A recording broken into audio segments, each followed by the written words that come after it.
tonight is we're going to be doing 2 read-throughs of what we're calling officially the first draft of season 10. When we began pre-production for the Red vs. Blue season 10, we had a large table read where we had all of the actors show up and read their lines. Well, I wanted to do the table read for season 10 because after 9 years of making the show, we'd still never had the entire cast in one place at one time, ever. So everybody came down from all over, basically from New York to California, all the way from New Mexico, even down to Florida. I'm surprised we could fit that many egos under one roof.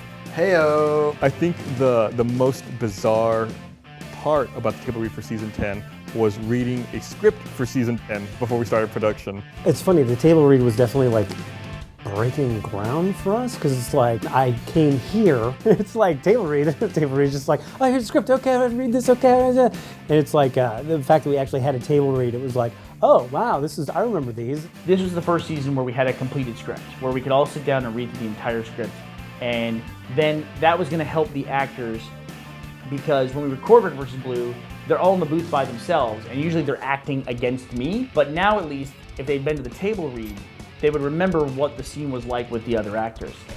He sounds kind of like a puss. But I'll tell you, I see why they picked you. Oh yeah.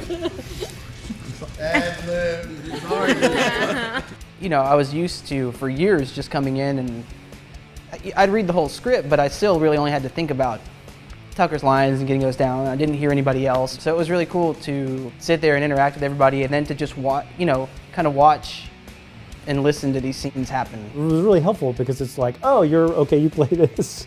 Oh, okay, I got what you're doing there, that makes sense. Oh, that fits in there, okay.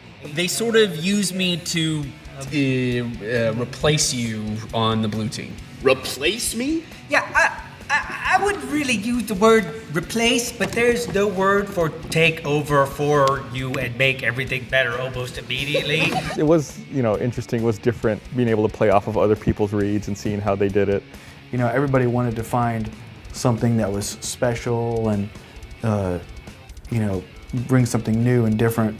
We got to see for the first time some characters interact with each other that had never interacted with one another before. Oh, hi, York. It's not that late at night. But one of the things I thought about that, like, how are we gonna sit people? I had to sit York next to Delta. That was just important to me. And Tex should sit near Carolina. I thought one of the most interesting moments in the table read was having Tex, Kathleen Zelch, and Jen Brown, who plays Carolina, read together. And what exactly is my secret?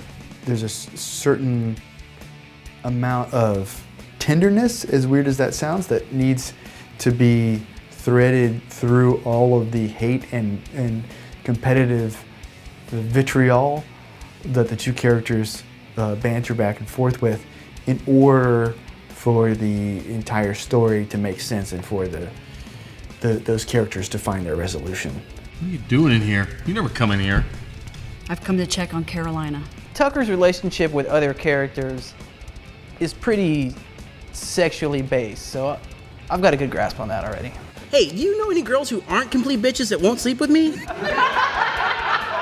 Thinking about that, just thinking about all those teams, I thought, let's get a photo booth there as well, so that the actors who play these parts can all jump in the photo booth and take pictures together. Everybody had tons of fun with that. We probably have over 1,000 images of people just, being crazy, having fun together. And sure enough, they ended up taking photos in that way. Like, Wash took pictures with South, where South is choking Wash and he chokes her back. And York and Delta, Sean and Mark, they got in the booth together. That was really cool. I mean, it was nice to see the people like connecting with each other the way they are connected in the series. I then took that audio and started right away on the season. I would then find places in that script, places between the lines in that table read, and start inserting my sequences in the parts where Bernie's script would say Monty action sequence here. This season especially, we have a crap ton more action than was actually anticipated. One of the things that we got out of the table read, which lasted the entire season, was we sent this clear message to everybody who was involved with the production of the show that this is going to be bigger. It started with 4 or 5 guys in a spare bedroom, and then to look up and see 30 actors sitting around a table doing their parts is like, Wow. What we're doing in season 10 is pulling out all the stops, and we're gonna make this thing as awesome as we possibly can.